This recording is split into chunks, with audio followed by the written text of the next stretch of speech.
పరావసు నామ సంవత్సర ఉగాది రాబోతూ ఉన్నదండి. పరాభవ నామ సంవత్సరము అని కూడా అంటారు. ఉగాది ఎప్పుడు అని చాలామందిలో సందేహం ఉన్నది. కారణం ఏమిటి అనంటే కనుక ఈసారి సూర్యోదయానికి లేదు పాడ్యమి. ముందు రోజు లేదు, తరువాత రోజు కూడా లేదు. అంటే 19వ తేదీ లేదు, 20వ తేదీ కూడా సూర్యోదయానికి పాడ్యమి లేదు. కావున ఉగాది ఎప్పుడు అనేటటువంటి గందరగోళం ఏర్పడింది. ఇలాంటి సందర్భంలో ధర్మశాస్త్రంలో చెప్పబడింది ఏమిటంటే, దినద్వయే ఉదయ వ్యాప్తౌ అవ్యాప్తౌ వా పూర్వాగ్రాహ్య అన్నారు. అంటే కొన్ని సందర్భాల్లో 2 రోజులు కూడా సూర్యోదయానికి పాడ్యమి లేకపోతే, లేదా 2 రోజులు సూర్యోదయానికి పాడ్యమి ఉంటే కనుక ముందు రోజునే గ్రహించాలి. కావున నిస్సందేహంగా 19వ తేదీ గురువారం నాడు ఉగాది అని చెప్పేసి మనం నిర్ణయం చేసుకోవచ్చు. ఉగాది నాడు చేయవలసినటువంటి కార్యక్రమాలు ఏమిటి? సనాతన ధర్మం ఎంతో అందంగా అద్భుతంగా మనకు పండుగలను ఆచారాలను కూడా విధించిందండి. అవన్నీ మనం పాటిస్తే కనుక, లేదా ఎన్ని వీలైతే అన్ని పాటిస్తే కనుక మనం ఎంతో సుఖంగా ఉంటాం. ఉగాది నాడు ఏం చేయాలట? ప్రతి గృహం ధ్వజారోపణం నింబపత్రాశనం వత్సరాది ఫలశ్రవణం అన్నారండి. ఉగాది నాడు ముఖ్యంగా ప్రతి ఇల్లు కూడా కొత్త సంవత్సరం ప్రారంభం అవుతోంది అని చెప్పడానికి శుభసూచకంగా జెండాను ఎగురవేయాలి. ప్రతి ఇంటి మీద కూడా కాషాయ రంగు జెండా ఎగురవేస్తే మరీ మంచిది. మనకు అని ఉన్నటువంటి రంగు ఏమిటి అని అంటే కాషాయ రంగు. కావున కాషాయం రంగు జెండా ప్రతి ఇంటి మీద కూడా ఉగాది నాడు ఎగురవేయాలి. దృష్టిలో పెట్టుకోండి. జెండా వందనము, జెండాలు ఎగురవేయడము వంటి సంస్కృతి ఏదైతే ఉందో అది మన ఉగాది పండుగ నుండే ప్రపంచం అంతా కూడా వ్యాప్తి చెందింది. కావున కొత్త సంవత్సరానికి గుర్తుగా మనం జెండాను కూడా ఎగురవేసుకుందాము. అయితే అంతకంటే ముందుగా మనం ఉగాది పండుగ ప్రారంభించవలసింది తైలాభ్యంగ స్నానంతోనండి.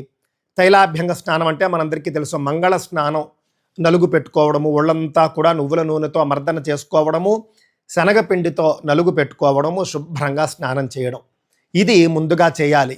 అబ్దాదౌ మిత్ర సంయుక్త మంగళ స్నానమాచరేత్ వస్త్రైరాభరణైర్దేహం అలంకృత్య తతశుచి. శుభ్రంగా కొత్త బట్టలు, ఆభరణాలు అన్నీ ధరించి మంగళంగా తయారు కావాలి అని చెబుతూ ఉన్నారు. ఉగాది నాడు మంగళ స్నానం చేయాలి, మంగళ వస్త్రాలు, మంగళ ఆభరణాలు ధరించాలి. ఆ తరువాత ముఖ్యంగా ఉగాది పచ్చడి తినాలండి. ఉగాది పచ్చడి గురించి చెబుతూ ఉన్నారు. అబ్దాదౌ నింబకుసుమం లవణామ్ల గుడైర్యుతం మరీచ ఘృత సంయుక్తం భక్షయేత్ పూర్వయామకే. మనమంతా కూడా ఉగాది పచ్చడి తయారు చేసుకుంటాం చూసారా? అందులో ముఖ్యంగా వేప పువ్వు అంటే చేదు, వేప పువ్వు, ఉప్పు, పులుపు, తీపి, అలాగే మిరియాలని కారంగా వేయమన్నారండి. మిరియాలు, నెయ్యి కూడా ఒక చెంచాడైనా సరే వేసుకోమన్నారు. ఇవన్నీ కలిపి ఉగాది పచ్చడి చేసుకోవాలి. ఇన్ని రుచులు కూడా ఉగాది పచ్చడిలో మనం ఉపయోగిస్తాం. భక్షయేత్ పూర్వయామకే అన్నారు. అంటే సూర్యోదయం నుండి 3 గంటల లోపలే మనం ఉగాది పచ్చడి తినేయాలి.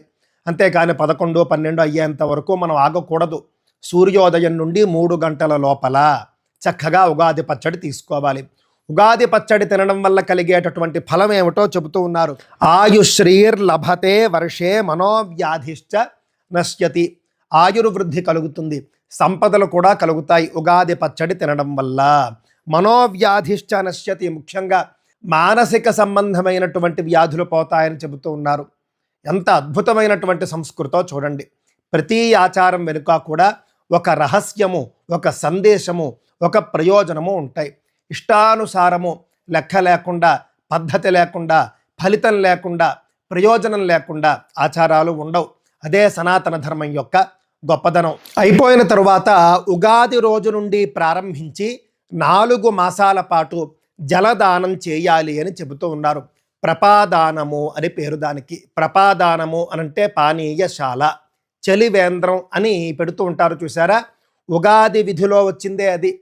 చలివేంద్రం అని ఎవరైనా ఎక్కడైనా ఒక చక్కగా పందిరి వేసి, చెలువు పందిరి వేసి, కుండతో నీళ్లు పెట్టి, లేకపోతే మజ్జిగ పెట్టి దానం చేస్తూ ఉన్నారు అని అంటే కనుక సనాతన ధర్మంలో చెప్పబడినటువంటి ఆచారాన్ని పాటిస్తున్నారు అని అర్థం.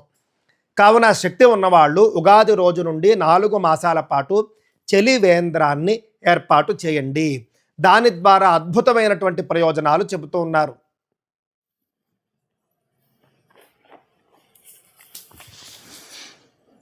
ప్రపేయం సర్వసామాన్య భూతేభ్య ప్రతిపాదిత ప్రధానాత్ పితరస్సర్వే తృప్యంతు చ పితామహాః అనివార్యమితోదేయం జలం మాస చతుష్టయ. స్పష్టంగా చెబుతూ ఉన్నారు. ఈ యొక్క పానీయశాల చలివేంద్రం అనేటటువంటిది మనుషులకు మాత్రమే కాదు, సకల భూతాల కోసము కూడా ఏర్పాటు చేస్తూ ఉన్నాను.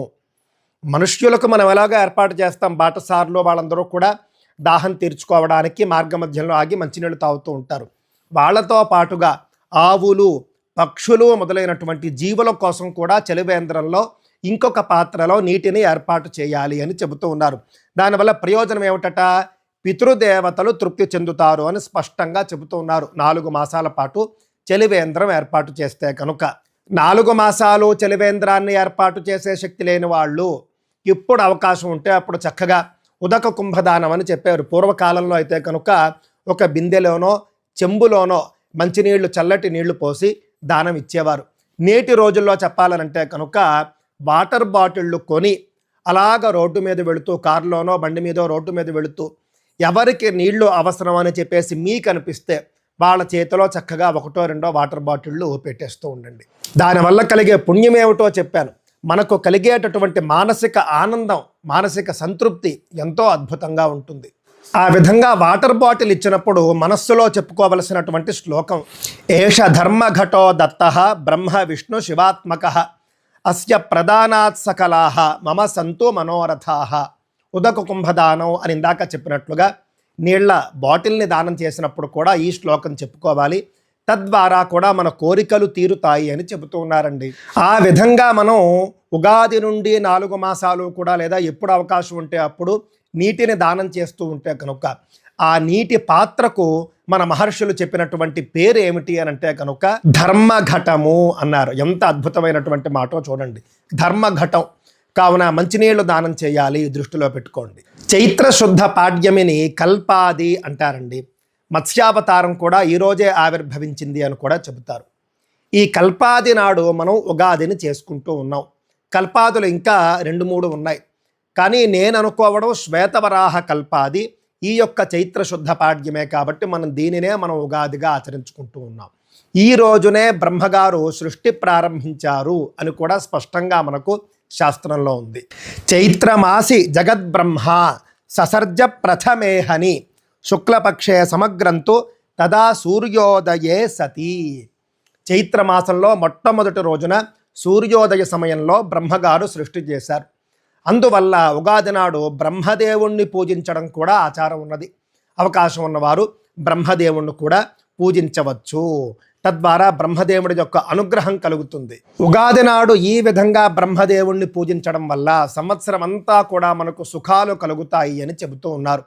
ఉదయం ఏమీ తినకుండా 11 గంటల లోపల బ్రహ్మదేవుణ్ణి పూజించి ఆ తరువాత మనం భోజనం చేయవచ్చు. అంటే ఉగాది పచ్చడి తినడానికంటే ముందే బ్రహ్మదేవుణ్ణి పూజించి అక్కడ బ్రహ్మదేవుడికి ఉగాది పచ్చడిని మనం నైవేద్యంగా పెట్టుకుని మనమంతా కూడా తీసుకోవచ్చు. ఉదయం 3 గంటల లోపల ఇదంతా చేసేస్తే ఆ తర్వాత పలహారము, భోజనం అన్నీ చేసుకోవచ్చు. కావున ఈ యొక్క పరాభవ నామ సంవత్సరం లేదా పరావసు నామ సంవత్సర ఉగాదిని మనమంతా కూడా శాస్త్రీయంగా జరుపుకునే ప్రయత్నం చేద్దాం. మీకు ఏమైనా సందేహాలు ఉంటే కనుక తప్పక తెలియజేయండి. మన హిందూ ధర్మక్షేత్రం ఛానల్లో ఉగాది నాడు ఉదయాన్నే 6 గంటలకు పంచాంగ శ్రవణము, రాశి ఫలాలు కూడా మీ అందరి కోసము అందుబాటులో ఉంటాయి. ఉగాది నాడు తప్పక చేయవలసినటువంటి పనుల్లో పంచాంగ శ్రవణం కూడా ముఖ్యమైనది, దృష్టిలో పెట్టుకోండి. స్వస్తి.